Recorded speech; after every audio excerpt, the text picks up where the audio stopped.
तुम सबब तलाश करो अपनी हार का, इम्तियाज साहब की जीत पे रोने से कुछ नहीं होता। अखियार महरुमा से आगे निकल पड़े। ये सिकंदर अली वजद साहब, नौजवान साथियों और बुजुर्गों, सिकंदर अली वजद साहब औरंगाबाद की बहुत बड़ी शख्सियत थे। यहाँ के वो पहले मेंबर ऑफ पार्लियामेंट थे। ये मुस्लिम कौम को बेदार करने के लिए उन्होंने जब कलाम कहे थे, मैं आपके सामने पेश कर रहा हूँ कि अखियार महरुमा से आगे निकल पड़े, गैर चांद सितारों से आगे निकल पड़े। उनका कहने का मतलब है कि अखियार गैर से आगे निकल पड़े और उलझे हुए सुबह की पहली किरण से हम।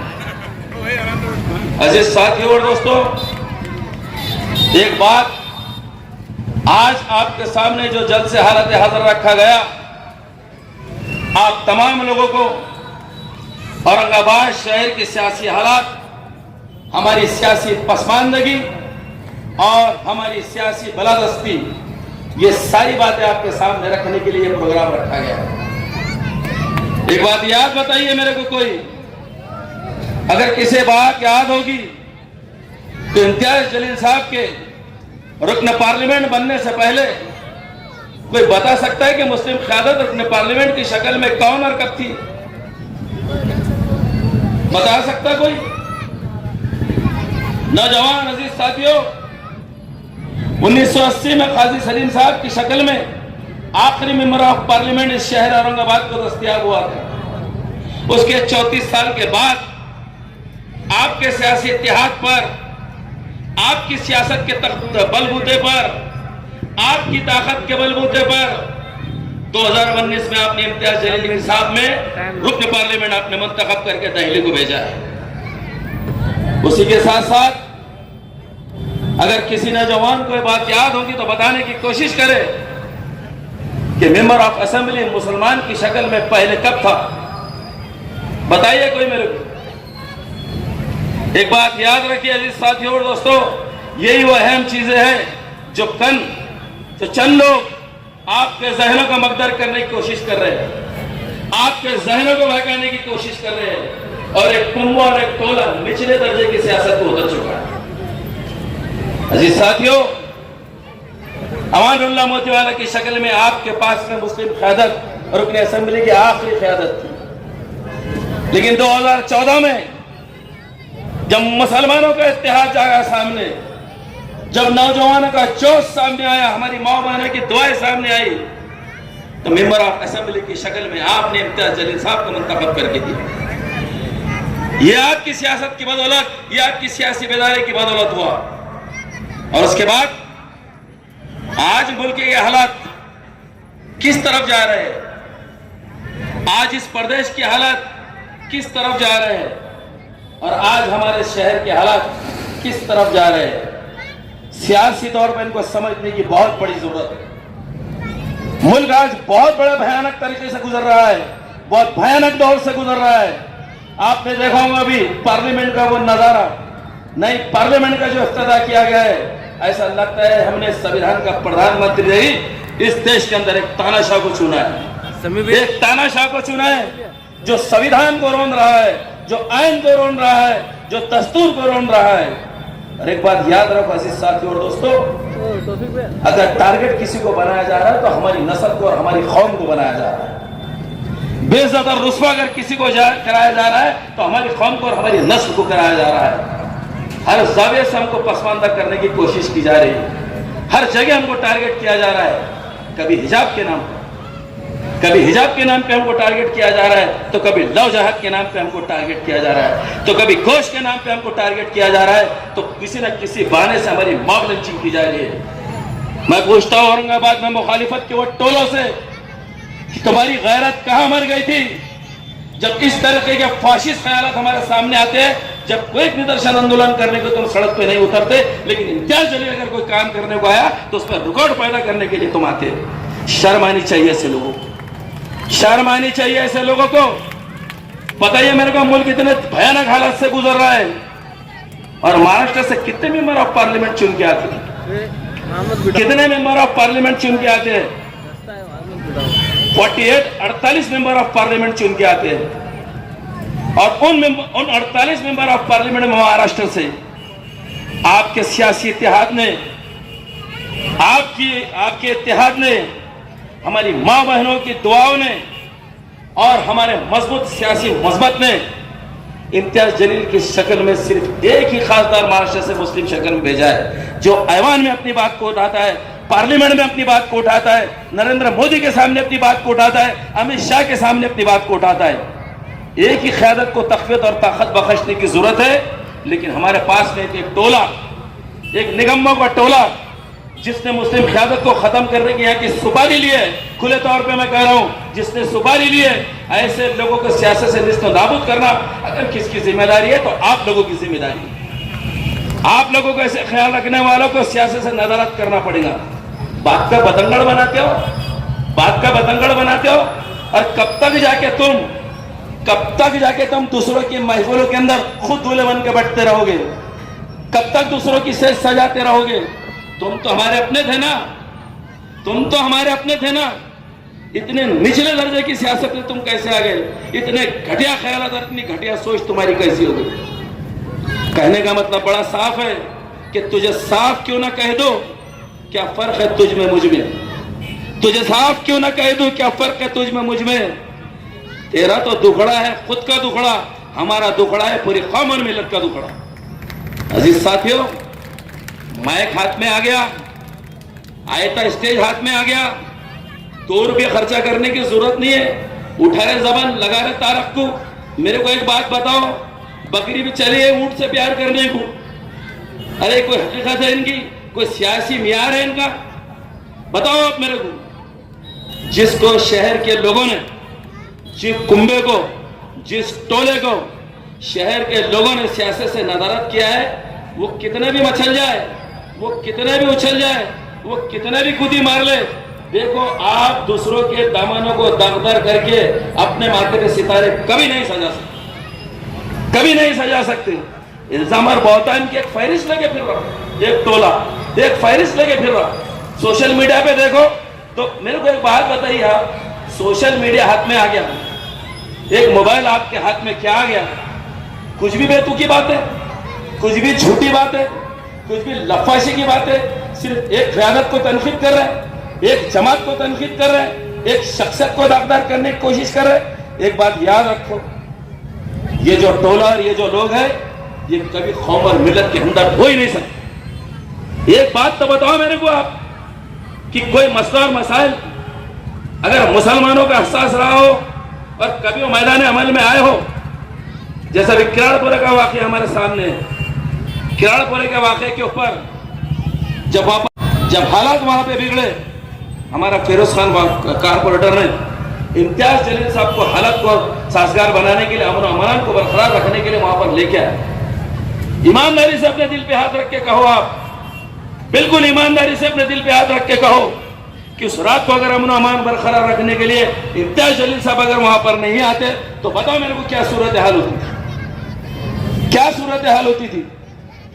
और जब मैदान अमल में रात के 3 बजे तक बागियों का सामना किया, तशद्दुद से लबरेज नौजवानों का सामना किया, तब तो सब अपने घर में मीठी नींद सो रहे थे। ये जो छातियां पीट रहे जाके किसी स्टेज पे, पूछो आप उनसे, कहा थे आप उस रात को? मैदान अमल में आते नहीं, अमन और अमान खराब रखने के लिए आते नहीं, नौजवानों को समझाने के लिए आते नहीं, लेकिन भड़काने के लिए जरूर आते, भड़काने के लिए जरूर आते, सुपारियां बराबर लेके आते। तो अजीज साथियों और दोस्तों, आपको आने वाले दिनों के लिए हमारी सियासत को, हमारे सियासी इत्तेहाद को बहुत मजबूत रखने की जरूरत है। और एक बात याद रखो, मैं जो बात आपके सामने रखने को जा रहा हूं, इसका जायजा लीजिए कि अब किन हालात से हमारा प्रदेश गुजर रहा है, किन हालात से मुल्क गुजर रहा है। और ऐवान के अंदर, अगर पार्लियामेंट के अंदर अगर हमारी इस क़यादत को भी नुकसान पहुंचाने की कोशिश की तो फिर कहां पर आप रहेंगे और कहां पर हम रहेंगे, इसका भी तय करना हमको पड़ेगा। यह भी तय करना हमको पड़ेगा। ईमानदारी से एहतजाज कर रहे हैं, ईमानदारी से आपकी बात को उठा रहे हैं, ईमानदारी से हम पूरे कौम और मिलत की लड़ाई को लड़ रहे हैं। और उसके बाद में बेतुका टोला इल्जाम लगाने से थका ही नहीं, इल्जाम लगाने से खत्म हो रहा ही नहीं। अरे भाई, अगर आपने कोई अच्छा काम किया है, और अगर आपका कोई एजाज कर रहा है और अगर आपको सम्मान और सत्कार करने के लिए कोई बुला रहा है तो दूसरों की महफिल के अंदर उधार के सिंदूर अपने पे माथे पे लगा के कब तक तुम सती सावित्री का गेम खेलते रहेंगे? कब तक गेम खेलते रहेंगे?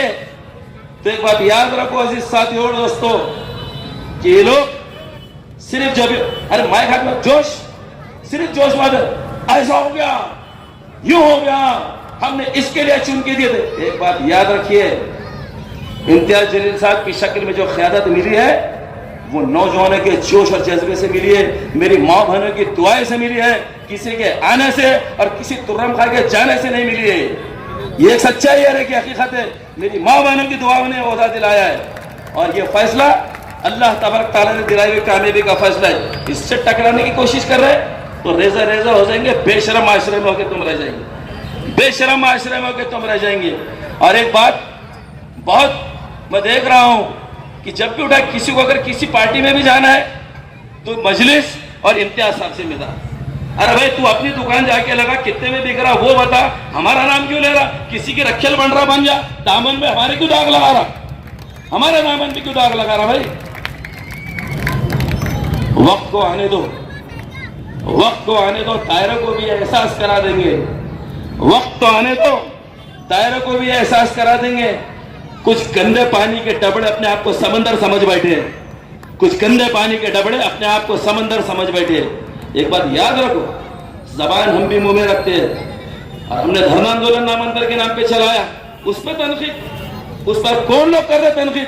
अरे जो लोग पहले आके समर्थन कर रहे, जो लोग आके समर्थन के लेटर दे रहे, जो आके ताईद और हिमायत कर रहे और मिला माइक हाथ में तो लगे कुछ भी भोंकने, कुछ भी भोंक रहे, बोले आपने गैरों कुछ कह दिया, आपने गैरों को जमहूरियत के अंदर अगर हम जमहूरी तर्ज अमल से नहीं लड़ेंगे तो फिर क्या तुम्हारी तरह मातम मनाते बैठना, कोने में बैठ जाना, एसी में बैठ जाना, कहां बैठना?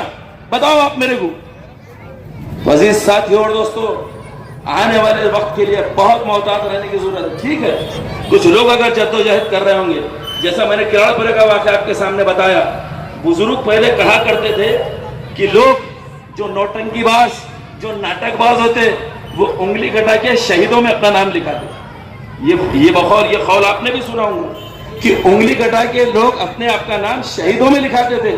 आज का दौर तो ऐसा हो गया, खाली लाल कलर में उंगली भिगा रहे बोले मैं शहीद है, मैं शहीद है। ये खेल और ये दुकान बंद करना पड़ेगा, ये खेल और इनकी ये दुकान बंद करना पड़ेगा। भैया गर्दन जुबा करना पड़ता, जब शहादत का दर्जा मिलता पड़ना, उंगली को कलर लगाने से कुछ भी नहीं मिलता, कुछ भी मिलने वाला नहीं है। ठीक है ना, अगर कोई लोग माशरे में काम कर रहे हैं, कोई लोग अगर कोई आगे बढ़ने के लिए काम कर रहे हैं, कोई वाकई में समाज और मिल्लत का काम कर रहे हैं, वो आगे बढ़ना चाह रहे हैं, तो आओ आओ मैं तुमको बताता हूं कि कैसा बढ़ा जाता है आगे। आओ, ओहदे कैसे मिलते हैं आपको, उम्मत मुस्लिमा का, आपको नौजवानों का, आपको हमारी माँ बहनों का दिल जीतना पड़ेगा, काम करके दिल जीतना पड़ेगा। आ रहे दूसरों के तवे के ऊपर अपनी रोटियां सेक रहे और समझ रहे मैं अंदर बन जाऊंगा, मैं काजदार बन जाऊंगा।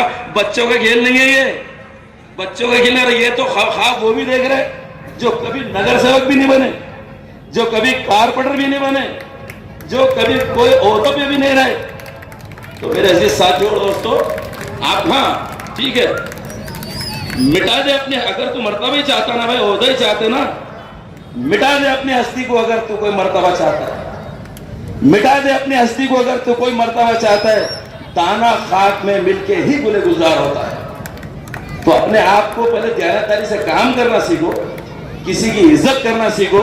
अगर 4 लाख लोगों ने जिसके लिए दुआएं मांगी है, 4 लाख लोगों ने जिसके हक में वोटों का इस्तेमाल किया है, 4 लाख मेरी माँ बहनों ने, मेरे बुजुर्गों ने, नौजवान साथियों ने दिन रात मेहनत करके जिसको ओहदे से नवाजा है, आप उसके हक में अगर गलत बात करने की कोशिश करेंगे तो माशरे में आप ही कहीं के रहने वाले नहीं। क्यों?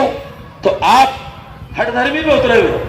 जब भी लोगों मुंह से बात निकली तो घटिया ही बात निकली, जब भी मुंह से बात निकली तो गलत ही बात निकली, जब भी मुंह से बात निकल रही है तो किसी की दिल आजारी करने की बात कर रही। क्यों? तो ठीक है, तू अपनी घटिया बात करके, तू अपनी घटिया दर्जे की राजनीति करके बहुत खुश हो गया, मेरा ज़र्फ भी तो देख, मैं तेरे हर सितम को सह गया, मैं तेरे हर सितम को सह गया। तो अजीज साथियों और दोस्तों, आपको आने वाले वक्तों में आपको आने वाले इलेक्शन में खास तौर से हम कहेंगे कि मजलिस-ए-इत्तेहादुल मुस्लिमीन वो मंच है, मजलिस-ए-इत्तेहादुल मुल्क का स्टेज वो स्टेज है जो आपको बावकार क़यादत दे रहा है। कितने दिन से परेशान थे हम लोग कि कोई काबिल क़यादत सामने आए, कोई पढ़े लिखे लोग सामने आए, जो कौम और मिलत का दर रखते वो सामने आए, जो सारे समाजों की इज्जत करते हैं, ऐसी शख्सियतें सामने आई। इम्तियाज जलील साहब की शक्ल में हमको एक बेहतरीन क़यादत मिली है। और ये सुपारी बहादुरों का टोला, ये सुपारी बहादुरों का टोला, इनको आपको उनकी हैसियत और उनके औकात बताना पड़ेगा। क्यों तो मैं इम्तियाज जलील साहब ने कितने काम किए हैं, कितने काम नहीं किए हैं, कितनों के दिलों के अंदर जगह बनाई है, कितने दिलों के जगह में नहीं बनाई है, लेकिन आप पर और मेरे पर इम्तियाज जलील साहब का और मुहिब्बान मजलिस का एक बहुत बड़ा एहसान है जिसको हम फरामोश नहीं कर सकते। गुस्ताख रसूल तस्लीमा नसरीन जब अपने नापाक अजान लेके शहर में आई तो उसके नापाक कदम को इस पाक सरजमीन के उतरने से अगर किसी ने रोका तो मेरे ख्याल इम्तियाज जलील ने रोका है। पूछो बेगारों के टोले से, बुज़दिलों के टोले से, नामर्दों के टोले से कि तुम कहां पर गायब हो गए थे। ये कौम के नहीं, मिल्लत के नहीं, और आपको आप सल्लल्लाहु अलैहि वसल्लम से मोहब्बत नहीं, तो ये क्या सिर्फ ढोल बजाने के लिए और बदनामी करने के लिए कि हमारे लिए। तो एक बात याद रखिए, इम्तियाज जलील साहब ने वो अजीम कारनामा करके दिया है, और उसी के साथ साथ जितने लोग वहां पर मौजूद थे, जितने लोगों ने इस मिशन के अंदर काम किया, उस गुस्ताख को इस पाक मोहब्बत शहर में आने से रोका, वो तमाम लोग मुबारकबाद के मुस्ताक है। सिर्फ इसी अवध में जब तक इम्तियाज जलील साहब इलेक्शन लड़ते रहेंगे, मजलिस इलेक्शन लड़ते रहेंगे, हम ईमानदारी से सिर्फ इसे अपना उनका साथ देते रहेंगे। बहुत बहुत शुक्रिया। सर्वांना माझा मानाचा सत्यम जय भीम व सलाम वालेकुम। मित्रांनो, बोलताना फक्त तुम्हाला एवढं सांगाल, ज्या पद्धतीनं हे दंगल वगैरे दलित मुस्लिमांना एकमेकापासून हिंदू बर्मांना कसं आजूबाजूला करायचंय त्या पद्धतीने हे दंगल घडवतात। दंगलही नगरसेवक मला शिवसेनेचा, बीजेपीचा, काँग्रेसचा दाखवा का त्यानं आमच्या एमआयएमच्या नगरसेवकासारखे काम करून दाखवलं। मित्रांनो, जी धमक जी एमआयएम मध्ये आहे ती एमआयएम मधल्या सारख्या कोणत्याच पक्षामध्ये धमक नाही। टाइम आला तर आम्ही सगळं दाखवून देतो, जोपर्यंत आमचा टाइम येत नाही तोपर्यंत आम्ही शांत बसतो। कामाची एक धमक करण्याची एक चाहूल असती, काम करून घेण्याची एक वट असती, काम करून घेण्याची अधिकाऱ्याकडून एक दम पाहिजे, आणि तो दम म्हणजे एमआयएम पक्षामध्ये आहे।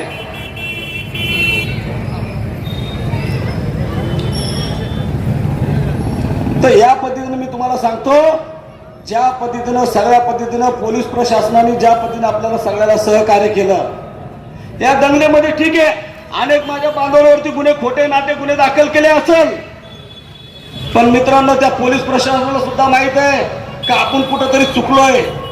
माझ्या बांधवांना बळजबरी आतमध्ये टाकलं, असंच खैरांजली प्रकरण झालं। त्या टायमाला आमच्या दलित बांधवांना घरामधले लॉक तोडू आम्हाला घरातून बाहेर काढून नेलं। त्यावेळेस सुद्धा आमच्यावर असेच गुन्हे दाखल झाले, आमच्या आया बहिणीला सुद्धा मारण्यात आलं घरामध्ये घुसून पोलीस प्रशासनानं। पण मित्रांनो, काय करणार आहे, जोपर्यंत बाबासाहेबांनी सांगितलेलं आहे सत्तेशिवाय शान पण नाही, जोपर्यंत तुम्ही आपल्या औरंगाबाद शहरामध्ये नाही तर पूर्ण महाराष्ट्रामध्ये ऑल इंडिया मधली इत्तेहादुल मुस्लिमींची ताकद जोपर्यंत पोहोचणार नाही, केंद्र आपल्या हातात येणार नाही, महाराष्ट्र शासन आपल्या हातात येणार नाही, कॉर्पोरेशन आपल्या हातात येणार नाही, तोपर्यंत आपण काही करू शकत नाही। त्यासाठी आपल्याला एक जुमाने काम करावं लागेल, आज जुमाने काम करून आपण एका ठिकाणी एकजुटीने एक मतदान करू, आणि येणाऱ्या काळामध्ये सुद्धा आपण खासदार इम्तियाज जलील साहेबांसारख्या माणसाला पुन्हा एकदा चान्स देऊ, कारण ज्या वेळेस औरंगाबाद शहराचा विकास होईल। मित्रांनो, नुसतं काम करणं नसतं आणि बड्या बाता करणं चालत नसतं। ज्या टायमाला मेंबर ऑफ द पार्लमेंट, ज्या टायमाला औरंगाबाद शहराचं आजपर्यंत नाव माहीत नव्हतं ज्यांना, आज औरंगाबाद शहराचं नाव प्रत्येक कानाकोपऱ्यात, भारताच्या कानाकोपऱ्यात पोहोचलेलं आहे। मित्रांनो, हेच खासदार साहेबांचं काम आहे। मित्रांनो, खासदार साहेब बोलत नसतात तर ते काम पण करून दाखवतात। आणि तुम्हाला एवढं सांगायचं आहे, ही जुमानत ताकद आपली अशीच राहू द्या, याच्यामध्ये कोणत्याही प्रकारची फूट पडून देऊ नका। जर याच्यामध्ये तुमच्या आमच्यामध्ये जर फूट पडली तर मित्रांनो, तुम्हाला खोटं नाही सांगत, यानंतर कधी आपल्या औरंगाबाद मधून आपली हातातून सत्ता कधी गेली तर फिरून आपल्याला सत्ता भेटणार नाही। हे लोक तीच वाट बघताय, तुमच्या हातातून सत्ता कशी जाईल। आजही आपल्याला एक होण्याची ताकद आहे। जो औरंगाबाद मध्ये आपण इतिहास घडवला तो इतिहास पुन्हा अजून घडू, आणि एक जुमाना आपण या ठिकाणी पुन्हा खासदार आमदार डॉक्टर गफार कादरी साहेबांसारख्या सुद्धा माणसाला आपण या वार्डातून निवडून देऊ. आपल्याला पश्चिमचे सुद्धा आमदार निवडून पाहिजे, मध्याचे सुद्धा आमदार पाहिजे, पूर्वचे सुद्धा आमदार पाहिजे. येणाऱ्या काळामध्ये यांचे सुद्धा एक या पद्धतीने चालू आहे का औरंगाबाद शहरामध्ये 2 खासदार होणार आहे, 2 खासदार होणार आहे. प्रत्येक महाराष्ट्रामध्ये 2-2 खासदार आहे प्रत्येक जिल्ह्याचे. आणि तुम्हाला सांगतो त्या पद्धतीने हे कामाला लागलेले आहे भारतीय जनता पार्टी. त्या पद्धतीने आपण सुद्धा कामाला लागू आणि सर्व येणाऱ्या काळामध्ये खासदार इंद्रदेवी साहेबाला निवडून देऊ. बस एवढंच बोलतो आणि माझे 2 शब्द सांगतो. जय भीम, जय भारत, जय बुद्ध. वालेकुम सलाम. औज़ु बिल्लाहि मिनश शैतानिर रजीम. बिस्मिल्लाहिर रहमानिर रहीम. रब्बि इश्रह ली सदरी व यस्सिर ली अमरी वाहलुल उक़्दतम मिन लिसानी यफ़क़हू क़ौली.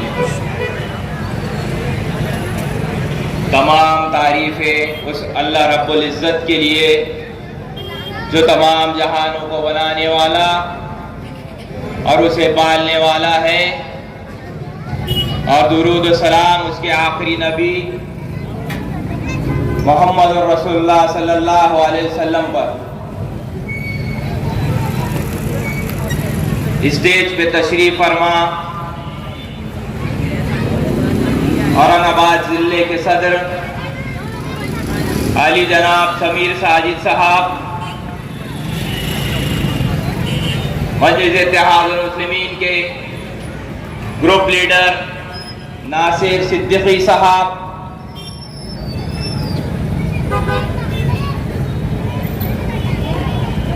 आरिफ हुसैनी साहब, फेरोज खान साहब, ईसा हाजी साहब, गंगाधर धगे साहब, बाबा बिल्डर साहब, स्टूडेंट विंग के महाराष्ट्र अध्यक्ष डॉक्टर कुणाल खरात साहब, अब्दुल मोहिमीन साहब, मेराज खान साहब, और इस जलसे को ऑर्गेनाइज करने वाली शख्सियत वसीम अहमद साहब, जो मजलिस इत्तेहादुल मुस्लिमीन के फाउंडर भी जाने जाते हैं. मैं कुछ बात करने से पहले आपको ये बताता हुआ चलूं कि मजलिस इत्तेहादुल मुस्लिमीन का कारवां, मजलिस इत्तेहादुल मुस्लिमीन का सफर शुरू होता है 2014 से.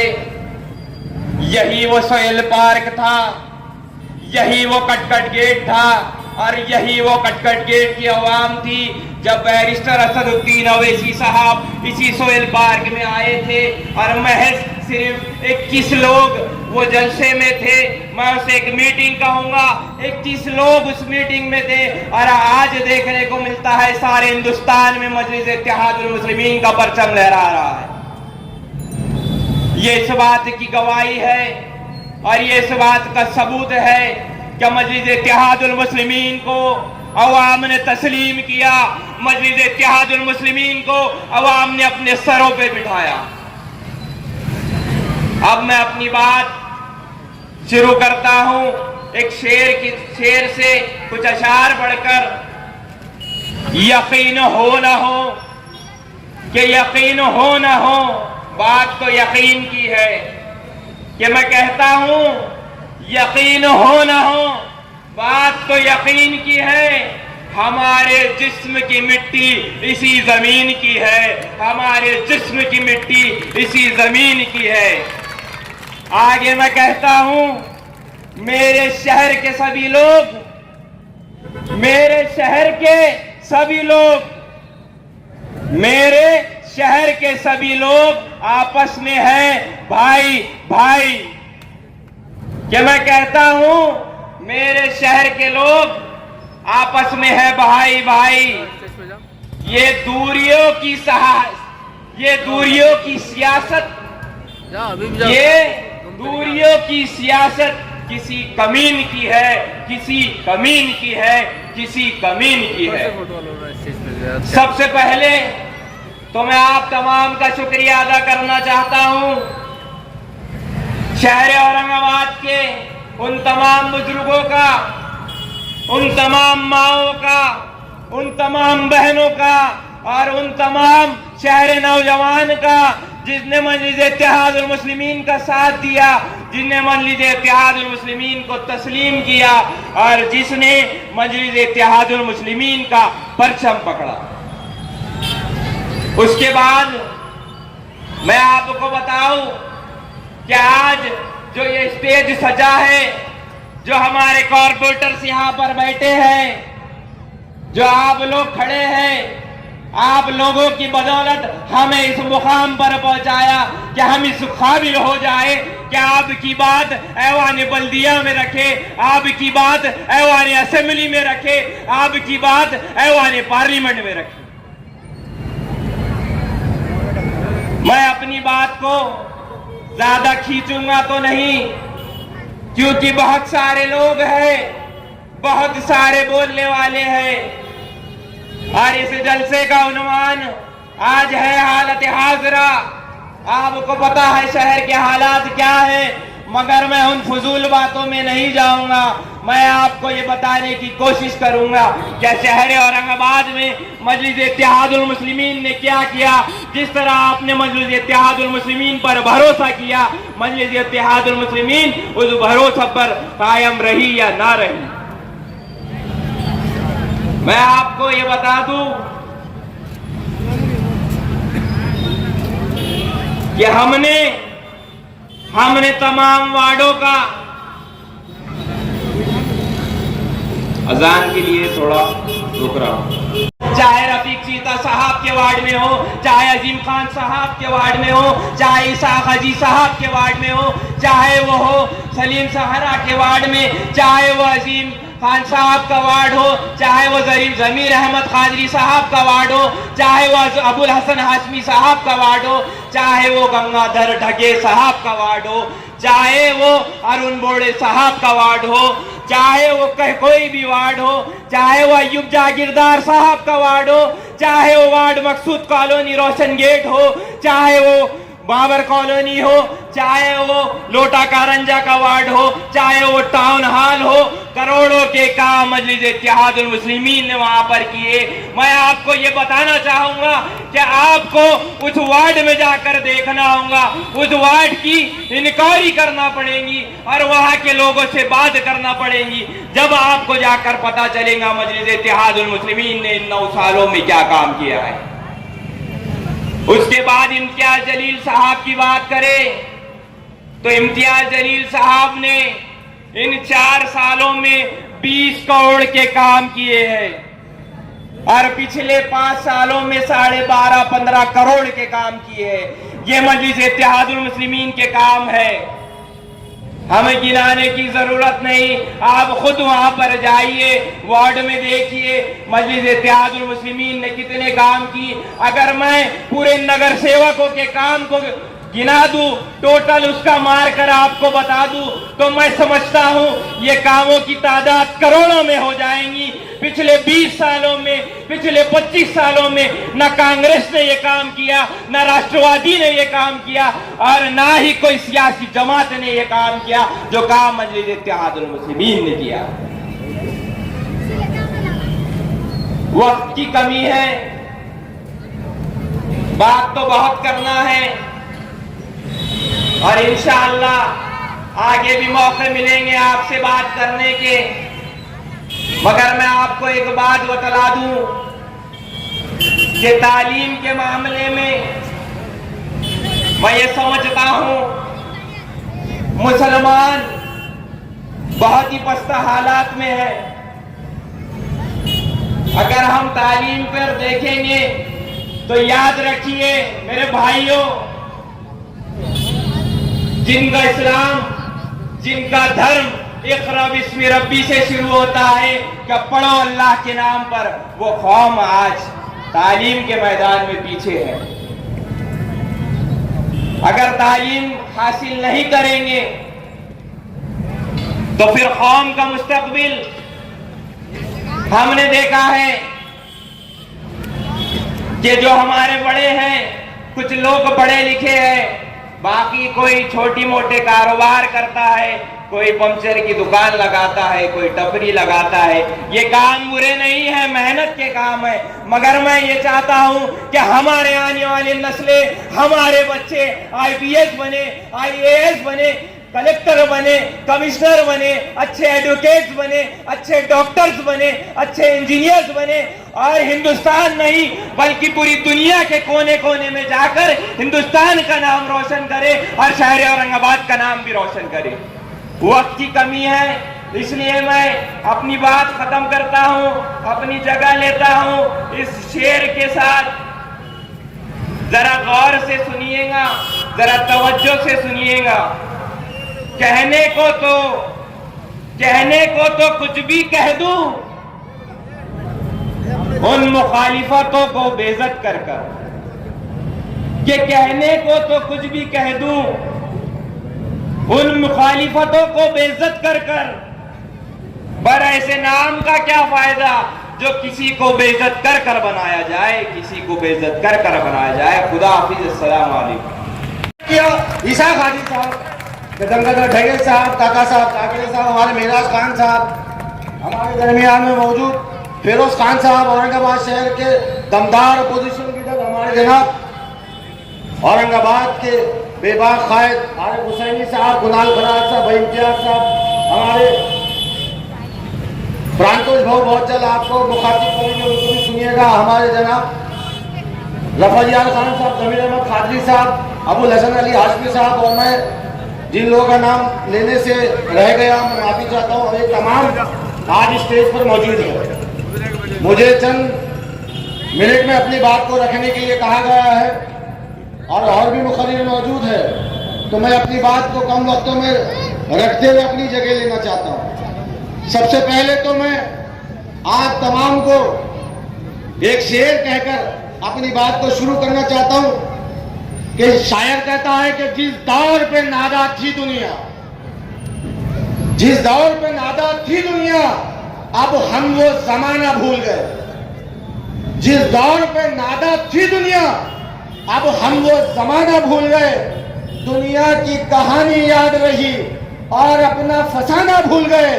मुंह देख लिया आईने में, मुंह देख लिया आईने में, पर दाग ना देखे सीने में। मुंह देख लिया आईने में, पर दाग न देखे सीने में। दिल ऐसा लगाया जीने में, मरने को मुसलमान भूल गए, मरने को मुसलमान भूल गए।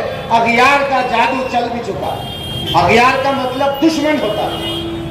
आज जो सियासी तौर पे हमारे दुश्मन है वो कांग्रेस, वो राष्ट्रवादी, वो बीजेपी और वो शिवसेना हम लोगों को जिस तरीके से फंसाना चाहती है कि अगियार का जादू चल भी चुका, हम एक तमाशा बन भी गए।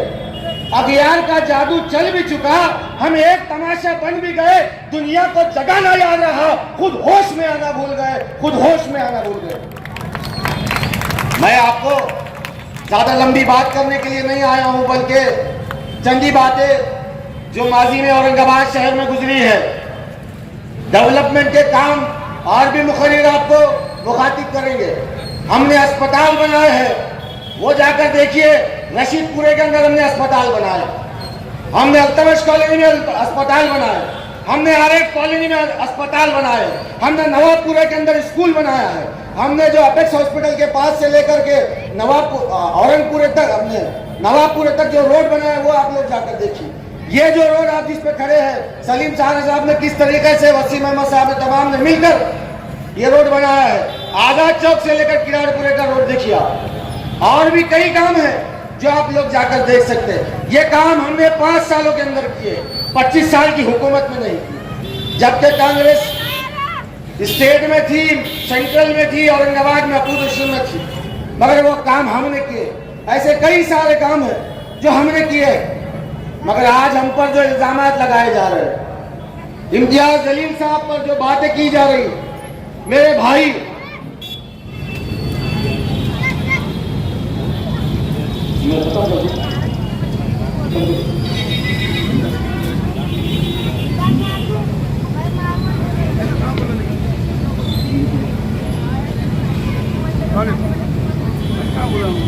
क्यों रुक गया? चलते बस इतनी ही बात मैं कहना चाहता हूँ कि जब से इम्तियाज जलील साहब ने सत्ता में आए, महाराष्ट्र के अंदर एमएलए बने, मैं अली जनाब गफ्फार कादरी साहब का इस प्रोग्राम में इस्तेमाल करता हूँ और जोरदार तालियों के साथ इस्तेमाल की दावत है। आज इम्तियाज जलील साहब आए तो उमर खेल के अंदर हालात खराब हुए तो इम्तियाज जलील साहब उमर खेल में गए। मलकापुर के अंदर हालात खराब हुए तो मलकापुर में इम्तियाज जलील साहब जाते हैं, 77 बच्चों की बेल करवाते। आजाद चौक के ऊपर जब हालात को खराब किया गया गौरक्षक के नाम पर, तब गफ्फार कादरी साहब और समीर साजिद बिल्डर साहब ने खड़े होकर हालात को काबू में लिया। जब हरसूल के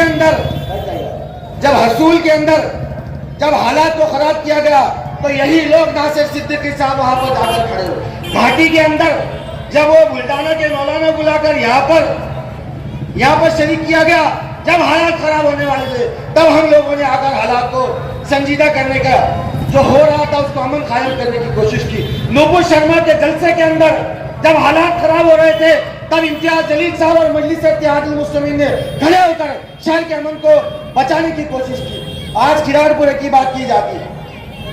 मैं बड़ी जिम्मेदारी के साथ कहना चाहता हूँ और बड़ी जिम्मेदारी के साथ कहना चाहता हूँ कि किराड़पुरे के मामले के अंदर 29 तारीख को जो मामला हो, 29 तारीख के मामले के अंदर इम्तियाज जलील साहब अगर ना होते, अगर अल्लाह न करे कोई हादसा पेश आता, तो तुमको क्या लगता है औरंगाबाद के हालात खराब होते?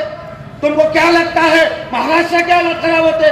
बल्कि हिंदुस्तान के अंदर कई गांव खेड़ों के अंदर मस्जिदों की बेहुरमती की जाती, मुसलमानों का इस्तेसाल किया जाता, कई सारी तबाही होती। आप लोग नहीं जानते, जो जानते हैं उनसे जाकर पूछिए। मैं आपको कहना चाहता हूँ 29 तारीख का मामला हुआ, 30 तारीख को रामनवमी थी। इसाक हाजी साहब हमारे दरमियान में मौजूद है। इसाक हाजी साहब शारिक नक्शबंदी साहब है, वो रथ को निकाल कर आजाद चौक तक लेकर गया। किस लिए लेकर गए? शहर की अमन और शांति के लिए गए, आग के अमन और शांति के लिए लेकर गए। और उसके बाद 4 तारीख को हनुमान जयंती, 7 तारीख को जैन समाज की जयंती, 14 तारीख को 14 अप्रैल और 15 तारीख से लेकर 21 तारीख तक शाहगंज और सिटी चौक के अंदर हमारे और आपके जो दुकानों का कपड़ों का कारोबार होता है, क्या वो होता? इम्तियाज जलील साहब अगर मार्केट में होते, रोड पर होते तो क्या कारोबार होता?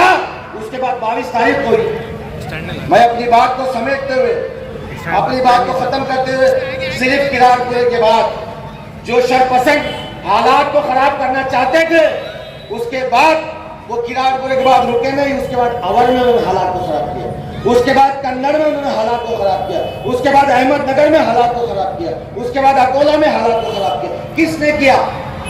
यही लोगों ने किया। और यही लोग हमको सोशल मीडिया पर एक पोस्ट डालकर उचकाने की कोशिश करते और हम उचक जाते हैं। मेरे भाई, बस अपनी जगह लेना चाहता हूँ और आपने मुझे बोलने का मौका दिया, मैं आपका शुक्रिया अदा करता हूँ। स्टेट पे पहले कार्याध्यक्ष डॉक्टर गफ्फार कादरी साहब, शहर अध्यक्ष तारिक नकशबंदी साहब, जिला अध्यक्ष समीर साजिद बिल्डर साहब और तमाम मेरे कारपोरेटर और मेरे साथीदार और सामने जो बैठे हैं। मेरे को तो कोई भाषण नहीं आता, पर फिर भी बोले साहब ने तो मैं खड़े हो गया। कुछ दो चंद बात करना है। मजलिस इत्तेहादुल मुस्लिमीन ने क्या किया सब लोगों ने बताया। हमारे जो किराड़पुरे का जो दंगल हुआ था उसमें हमने क्या काम किए और अभी तक काम करे। वो सारे लोग बोलते हैं कि वो मजलिस कहाँ है। मजलिस इत्तेहादुल मुस्लिमीन पहले दिन से और पहले टाइम से उस दंगल के इसमें ये थी। जो दंगल रोका गया तो खासकर इम्तियाज जलील साहब की वजह से रोका गया। जो बाद में जो बेगुनाह बच्चे जो कोर्ट में जो पुलिस ने जो जास्ती करके जो बेगुनाह बच्चों को जो अंदर लेके गए, उनको छुड़ाने का काम भी मजलिस ने किया। स्टार्ट से हम लोग वहाँ पे थे। इससे पहले जो 2017 में जो फिरोज खान साहब के वार्ड में हुआ, उस परेड में भी मजलिस इत्तेहादुल मुस्लिमीन ने दंगल को कंट्रोल किया था। वहाँ के जो दुकाना जो जल गए थे वो हमारे फायद बैरिस्टर असदुद्दीन अवैसी साहब ने वहाँ पे वो दुकानों को बना के दिया। उस टाइम पे कहा था ये लोग 2017 के अंदर जब दंगल हुई थी तो उस टाइम पे कहा था ये सब कि ये किराड़पुरे के अंदर रात में 12 बजे से 3 बजे तक जो दंगल चढ़ रही थी, वो उस पर बात नहीं करेंगे, उस पर कोई बोलेंगे नहीं। और आज हमारे कुछ लोग हमारे ऊपर छीना छबी कर रहे हैं, कुछ सवाल उठा रहे हैं। आपकी जनता भी समझ रही है, पूरे औरंगाबाद की और किराड़पुरी की आवाम, कि कौन मजलिस से इत्तेहादुल मुस्लिमीन का कौन आदमी था और कौन साथी था। पूरी मजलिस साथ में थी। हर जो बच्चे किराड़पुरी के जो गए हुए, पूरे औरंगाबाद के गए हुए, कोई भी बच्चा अगर गया होगा तो आपके महल्ले का, इस महल्ले के भी गए हुए, उन लोगों से पूछो, उनके परिवार से पूछो कि आपके घर को कौन आया था, आपसे कौन मुलाकात किया, आपको कौन कोर्ट में मिला, कौन पे देख के ये करा के लिया। ठीक है, किसी ने कम ज्यादा, हमने भी जामीन ले हुए और किसी ने भी लिया जामीन, उसमें नहीं जाना चाहते कितने किसने आंकड़े लिए करके। काम करना महत्व है, काम को लेके चलना महत्व है। पहले दिन से अगर कोर्ट में खड़ा हुआ है तो मजलिस का सिपाही खड़ा था। बाकी ये 4 से 5 दिन में लोग आए, ये चीज को मेरे को बोलने का मौका दिया, मैं शुक्रिया अदा करता हूँ ये पूरे टीम। नारे तकबीर, नारे तकबीर। औज़ु बिल्लाहि मिनश शैतानिर रजीम, बिस्मिल्लाहिर रहमानिर रहीम। आज इस हालत हाजरा के ऊपर जो जलसा किया जा रहा है, इस मौके पर स्टेज पे तशरीफ फरमा महाराष्ट्र के कारगुजार सदर जनाब डॉक्टर अब्दुल गफ्फार कादरी साहब, मजलिस इत्तेहादुल मुस्लिमीन के जिला सदर समीर साजिद बिल्डर साहब, मजलिस इत्तेहादुल मुस्लिमीन शहर सदर शारिक नक्शबंदी साहब, मजलिस इत्तेहादुल मुस्लिमीन के युवा के अध्यक्ष शहर के असरार अहमद साहब, मेरे तमाम साथी कॉर्पोरेटर्स और मजलिस के तमाम ही जिम्मेदारान और सामने बैठकर सुनने वाले बुजुर्गों, नौजवान साथियों और जहां तक मेरी आवाज पहुंच रही है, घरों में बैठकर सुनने वाली इज्जतदार पर्दा नशीन मेरी माओ बहनों, कौन आया, कौन आया, कौन आया, कौन आया, कौन आया, कौन आया। दोस्तों, बुजुर्गों और साथियों, आप लोग समझ रहे होंगे कि अभी कोई इलेक्शन नहीं है, लेकिन यह जलसा यहां पर रखा गया है। आखिर क्या बात है, तो आप तमाम को बताना चाहूंगा कि औरंगाबाद शहर में आप लोगों की दी हुई ताकत की बुनियाद पर, आप लोगों के वोटों की ताकत की बुनियाद पर जो पार्टी मजलिस इत्तेहादुल मुस्लिमीन, जिसको आप लोगों ने एक एमएलए, एक एमपी और 25 नगर सेवक दिए हैं, तो कहीं ना कहीं ये बात आज मुखालिफिन को बहुत खल रही है। और वो मजलिस इत्तेहादुल मुस्लिमीन के साथ साथ हमारे खासदार इम्तियाज जलील साहब को न चाहते हुए भी निशाना बना रहे हैं। उसमें कुछ लोग ऐसे हैं जो अपने आप को एक छोटा सा कारनामा बताकर वो बताना चाहते कि उन्होंने बहुत कुछ शहर के लिए कर दिया। मैं समझता हूं कि वो खुद की तारीफ इतनी कर रहे हैं, इतनी कर रहे हैं, जिसकी मैं समझता हूं कि कोई जरूरत नहीं है। मैं आपको उनके बारे में सिर्फ एक शेर कहूंगा और इम्तियाज साहब के बारे में एक शेर कहूंगा और अपनी जगह लूंगा। खुद की तारीफ कर देना यह फजूल है, खुशबू खुद बता देती है ये किस चमन का फूल है। दोस्तों, आपको समझना होगा कि ये एक टोला मजलिस को और आपके इत्तेहाद को खराब करने के लिए आपके शहर में घूम रहा है। लेकिन उन लोगों से भी मैं इस मंच से अपील करता हूं कि आपसे गुजारिश है कि मजलिस इत्तेहादुल मुस्लिमीन ने ये जो आज स्टेज सजाया है, और हम लोग जो कभी बाबूजी के पीछे और कभी किसी के पीछे घूमते थे, आज अल्हम्दुलिल्लाह ये नौजवान आप लोगों के काम आ रहे हैं और आप लोगों की क़ियादत कर रहे हैं। ये सिर्फ आपके इत्तेहाद की वजह से हो पाया है। दोस्तों, आए दिन इम्तियाज जलील साहब के ऊपर तोहमत लगाना या उनके कामों को ये कर देना इन लोगों की जो है तो आदत सी बन गई है। मैं समझता हूँ कि इम्तियाज साहब भी इतने होशियार है, वो समझते हैं अपना काम करते रहो, क्योंकि नफरतों के बाजार में उन्हें भी जीने का एक अलग ही मजा है। लोग रुलाना नहीं छोड़ते और इम्तियाज साहब मुस्कुराना नहीं छोड़ते।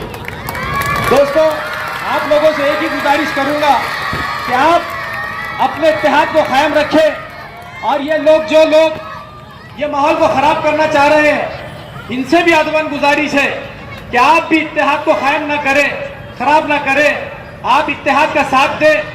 बहुत कम वक्त है, मैं अपनी जगह लूंगा क्योंकि इम्तियाज साहब को भी सुनना है। शुक्रिया, खुदा हाफिज़।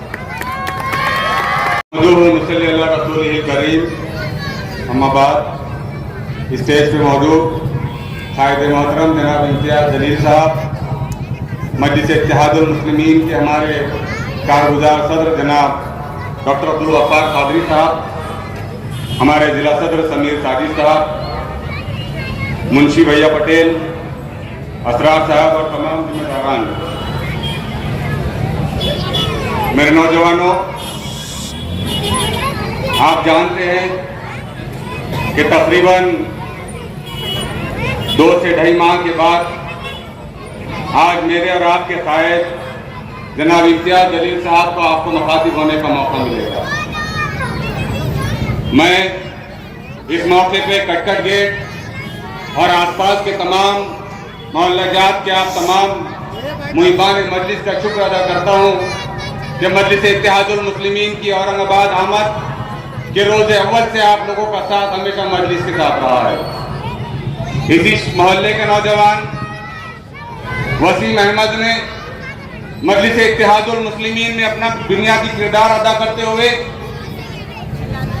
कभी जेल में वक्त गुजारा, कभी पुलिस स्टेशन में पूछताछ में अपना वक्त दिया। मेरे नौजवानों और बुजुर्गों, आपने बड़ी मेहनतों, मशक्कतों और दुआओं के बाद इस शहर औरंगाबाद में अपनी क़यादत को खड़ा किया है। साल 2014 से पहले मजलिस इत्तेहादुल मुस्लिमीन औरंगाबाद में नहीं थी और हम लोग दीगर सियासी पार्टियों के सियासी गुलाम बने हुए थे। वो सियासी पार्टियों ने कभी नहीं चाहा कि आपके दरमियान से आपकी क़यादत को खड़ा करें। उन्होंने कभी नहीं चाहा कि आपके अपने नुमाइंदों को महानगर पालिका में भेजे जो आपकी बात कर सके। उन सियासी पार्टियों ने कभी मुंबई में मेंबर असेंबली के तौर पर मैं सबसे पहले तो शुक्रगुजार हूँ वसीम साहब का कि आज उन्होंने कटकट गेट के अंदर इतनी अच्छी एक महफिल, इतना अच्छा एक जलसा यहाँ पर ऑर्गेनाइज किया। वसीम भाई जमात की खिदमत पूरे दिल से करते हैं, मैं उनको मुबारकबाद देता हूँ, शुक्रगुजार हूँ कि वो मेरे साथी हैं। एक वाक़या आपके सामने रखते हुए जो अपनी बात को ख़त्म कर दूँगा। पिछले काफ़ी दिनों से तमाम शहरियात ये देख रहे हैं कि टूटे हुए ढोल भी बज रहे, खाली बर्तन जैसा घर के अंदर बजते वैसा खाली बर्तन भी बज रहे। 25 साल का इनका सियासी करियर, कौम के लिए क्या करे तो बाबा जी का ठुल्लू, क्या करे कौम के उसके 25 साल के अंदर तो कुछ भी नहीं करे सिवाय बातों के। मैं मेरी क़यादत की एक मिसाल आपके सामने रखता हूँ। 2015-2016 के अंदर महाराष्ट्र की हुकूमत ने यह फैसला किया था कि औरंगाबाद के अंदर सामंतर को लाया जाएगा, औरंगाबाद की पानी पट्टी को जो है तो प्राइवेटाइज किया जाएगा। पूरी एड़ी चोटी का जोर जो है तो उस दौर की बीजेपी और शिवसेना की हुकूमत ने लगा दिया था कि औरंगाबाद को पानी की पट्टी को प्राइवेटाइज किया जाएगा। सामंतर नाम की कंपनी को जो है तो वो पानी पट्टी का देने का इरादा था। ये सामंतर किसकी कंपनी थी? ये सामंतर बीजेपी के एक मेंबर ऑफ पार्लियामेंट की कंपनी हुआ करती थी। जब मंत्रालय के अंदर सीएम साहब ने मीटिंग ऑर्गेनाइज की तो एक तरफ पूरे बीजेपी शिवसेना के हुक्मरान बैठे हुए थे और दूसरी तरफ उस दौर के मेरे कायद एमएलए इम्तियाज जलील साहब मौजूद थे। सीएम साहब ने इम्तियाज जलील साहब से कहा कि इम्तियाज भाई, अगर आप इस स्कीम का विरोध करोगे तो आने वाले 20 सालों तक आपके शहर को पानी नहीं मिलेगा। मेरे कायद ने जवाब उस दौर में सीएम को यह दिया था कि वो सामंतर जो कंपनी है वो पानी औरंगाबाद के अंदर कहां से लाने वाली है? उसी पैठन से लेकर आने वाली है, जहां से मैं आपको कह रहा हूं कि एक फ्रेश नई लाइन आप पैठन से लेकर औरंगाबाद तक डालिएगा। अगर उस दौर में हुकूमत ने इम्तियाज जलील साहब की बात को सुन लिया होता तो आज औरंगाबाद के हर घर के अंदर शायद जो तो रोज पानी दिया जा सकता था। मगर 7 साल के बाद ही सही हुकूमत ने मेरे कायद की बात के ऊपर अमल किया और आज औरंगाबाद शहर के अंदर पैठन से लेकर औरंगाबाद तक एक पानी की पाइपलाइन डाली जा रही है और पानी की पाइपलाइन के साथों साथ औरंगाबाद के मुख्तलिफ इलाकों के अंदर पानी की टांकियों का भी काम चालू है और इंशाल्लाह मैं समझता हूँ कि आने वाले कुछ वक्त के अंदर 2 से 2 साल के अंदर मैं समझता हूँ कि औरंगाबाद के हर घर को पानी मिलेगा। ये मेरी क़यादत का एक काम था। इसी के साथ साथ अगर आप पूरे शहर के अंदर घूमेंगे तो हर वार्ड के अंदर, हर मोहल्ले के अंदर इम्तियाज जलील साहब के काम का बोर्ड आपको नजर आएगा। ये मेरी क़यादत की निशानी है। अगर पिछले 25 साल का आप देखेंगे तो कभी किसी खासदार की नीति किसी मुसलमान वार्ड के अंदर या दलित वार्ड के अंदर नहीं लगी थी जितनी नीति पिछले 5-4 साल के अंदर खासदार इम्तियाज जलील साहब ने औरंगाबाद के अंदर किया है। इम्तियाज जलील साहब को हम सब सुनने के लिए आए हैं। मैं इतनी बात कहकर अपनी जगह लूँगा। एक शेर था जो हमारे वालिद साहब कहा करते थे, मेरे मरहूम वालिद साहब अब्दुल साजिद बिल्डर एक शेर कहा करते थे, कुछ तो सोच आखिर तू भी है दाना गालिब, जाहिल की दोस्ती से मिल्लत का कसारा हो जाएगा। जज़ाकल्लाह, शुक्रिया बहुत। स्टेज पे तशरीफ फरमा मजलिस इत्तेहाद मुस्लिमीन के महाराष्ट्र के सदर हमारे खासदार इम्तियाज जलील साहब, मजलिस के तमाम जिम्मेदारान, बुजुर्गों, नौजवान साथियों, मैं मेरी माओ बहनों से मुखातिब हूँ जिन तक मेरी आवाज़ पहुँच रही है। अजीज़ा इकरामी, मैं बात समझ रहा हूँ, वक्त बहुत कम है। आप कायद मोहतरम को सुनने के लिए बेचैन है, फिर भी मुख्तसर 2 या 3 मिनट में अपनी बात रखना चाहता हूँ।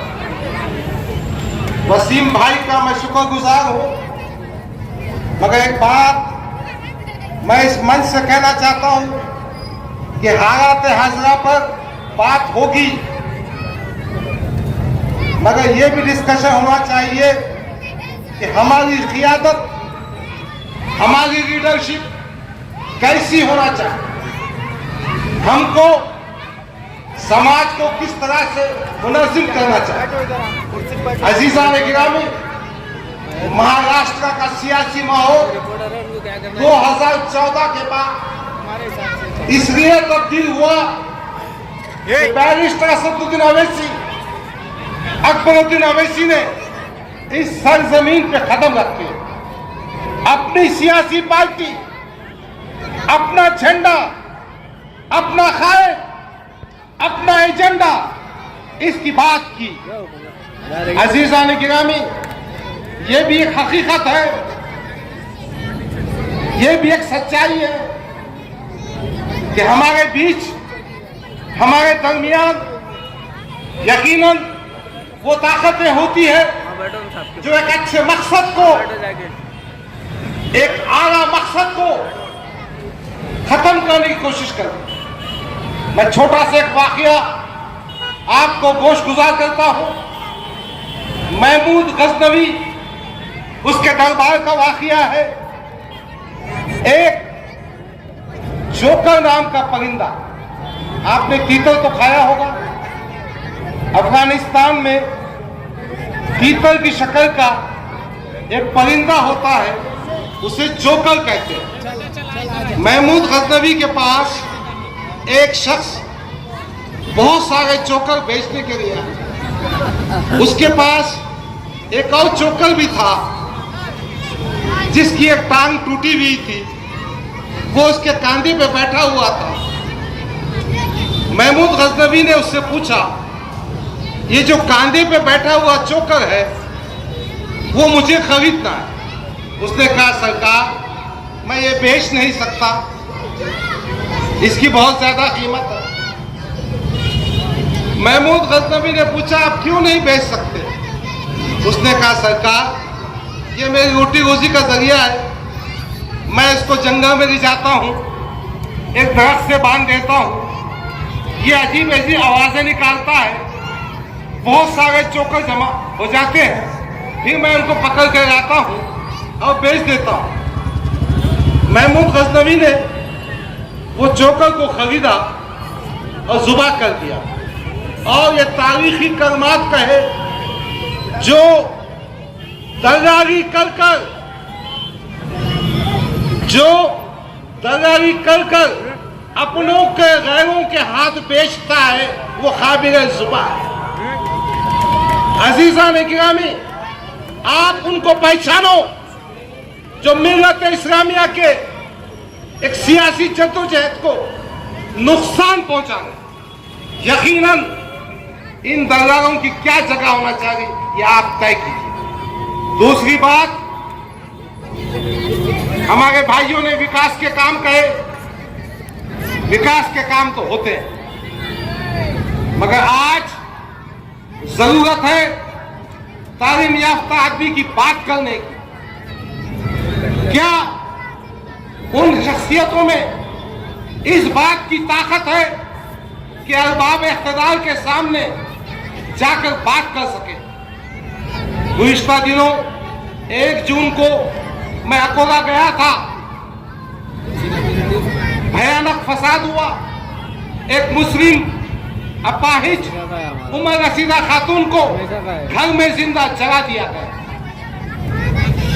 एक बच्चे को कस्टडी में जाकर टांग तोड़ दी गई। मस्जिद को तबाह कर दिया गया, कुरान शरीफ को जला दिया गया। मैंने अकोला के हमारे साथियों से पूछा, भाई आपके शहर में तो एक्स मिनिस्टर है, आपके शहर में तो डॉक्टर जीशान भी है, तालीम याफ्ता लोग हैं, अगर किसी सियासी पार्टी में होंगे, मगर इस मसले पर क्या वो हुकूमत से बात नहीं कर सकते? उन्होंने कहा उनकी पार्टी उनको बात करने की इजाजत नहीं देती।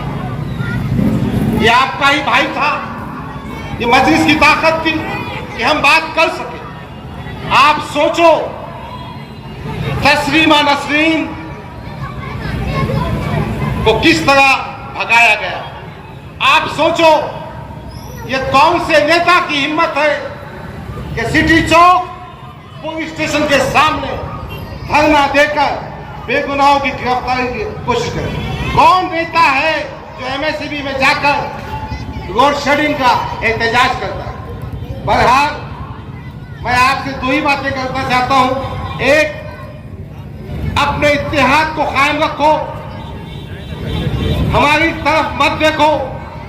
इंशाअल्लाह हमारी क़ियादत में, हमारी सलाहियतों में हम निखार पैदा करेंगे।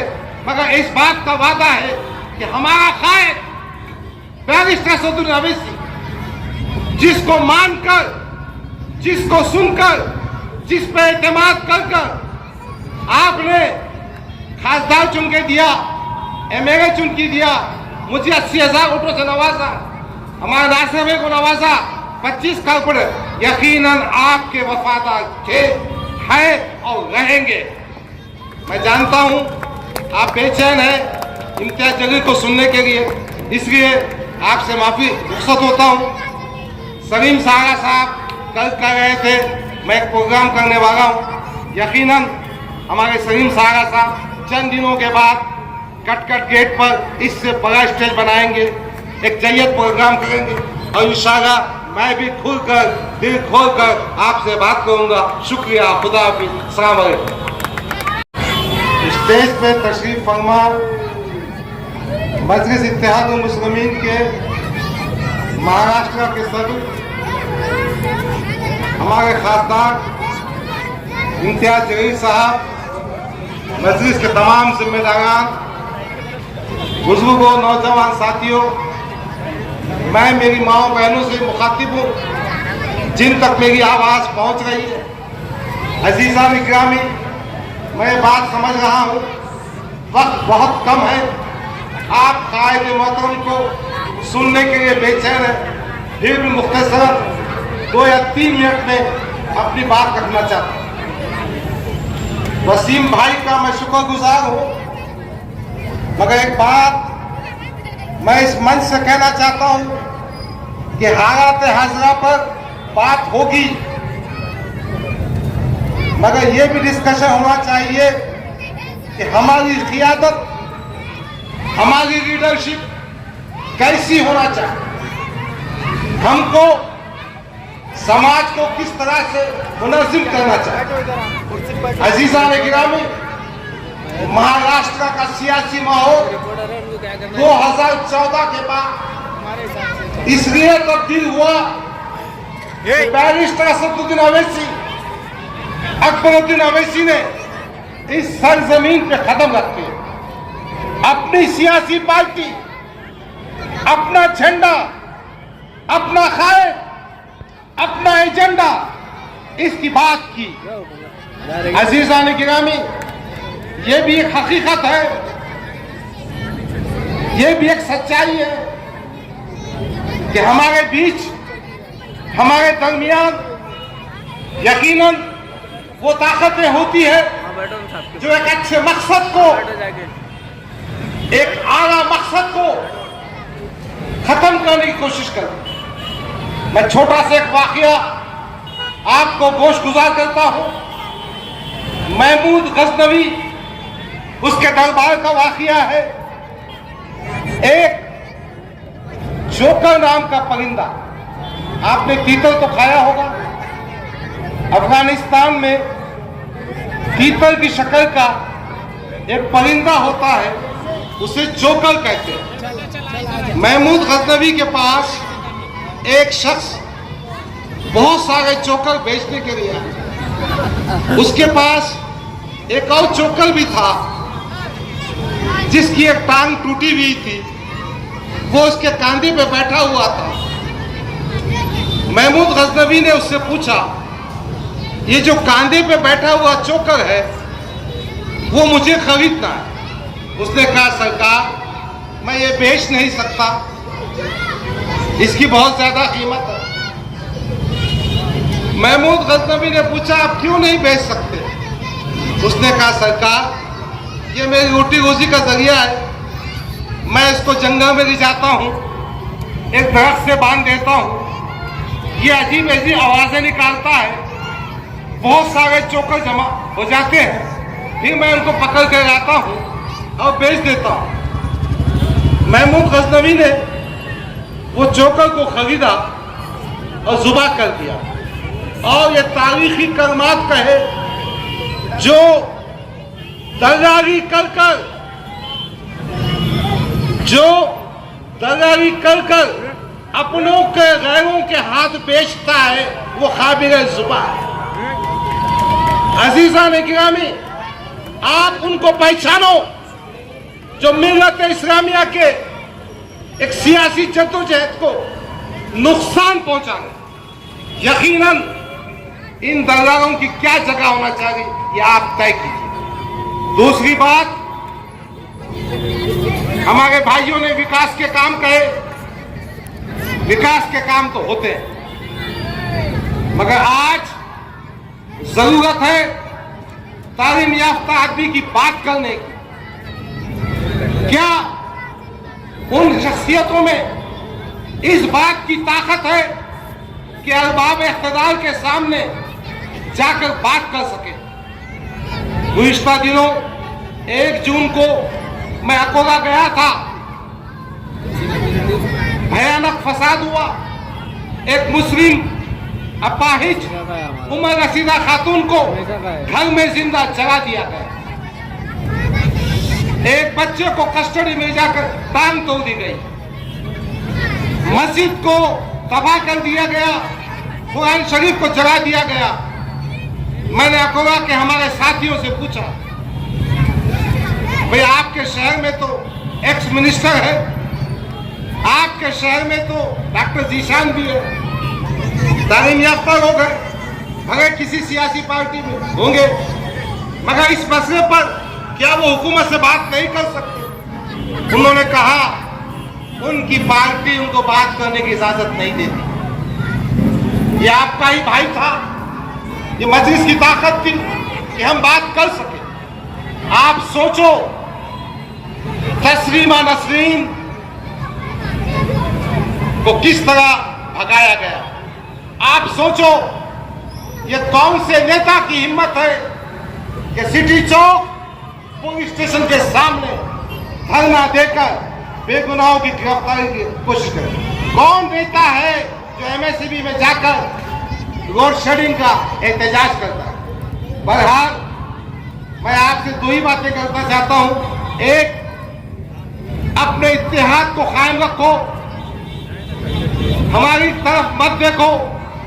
इंशाअल्लाह हमारी क़ियादत में, हमारी सलाहियतों में हम निखार पैदा करेंगे मगर इस बात का वादा है कि हमारा कायद बैरिस्टर सदुल अवैसी जिसको मानकर, जिसको सुनकर, जिस पे एतमाद कर आपने खासदार चुन के दिया, एमएलए चुन के दिया, मुझे 80,000 वोटों से नवाजा, हमारे नासिर भाई को नवाजा, 25 कारपोरेट, यकीनन आपके वफादार थे, हैं और रहेंगे। मैं जानता हूं आप बेचैन हैं इम्तियाज जलील को सुनने के लिए, इसलिए आपसे माफी रुख्सत होता हूं।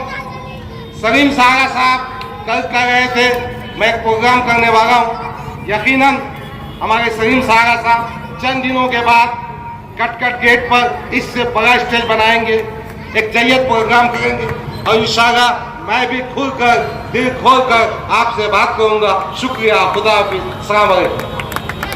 यूनुस कॉलोनी, मुजीब कॉलोनी, कटकट गेट पे जो 15-20 साल से जो है तो रोड का जो काम नहीं हो रहा था, अल्हम्दुलिल्लाह इम्तियाज साहब ने जो है तो इसको दिल पर लेकर जो है तो इतने बड़े मसले को हल कराया और रोड का काम चालू कराया।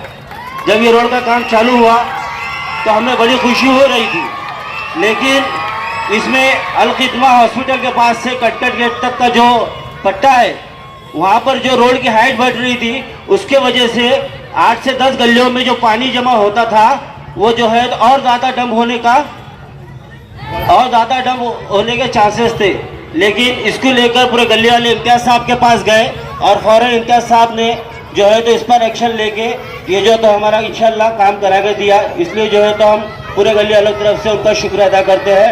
उसके साथ नासिर भाई ने जो है तो कंटिन्यू स्मार्ट सिटी के ऑफिसर से अपडेट लेकर कराया, उनका भी शुक्र अदा करते हैं।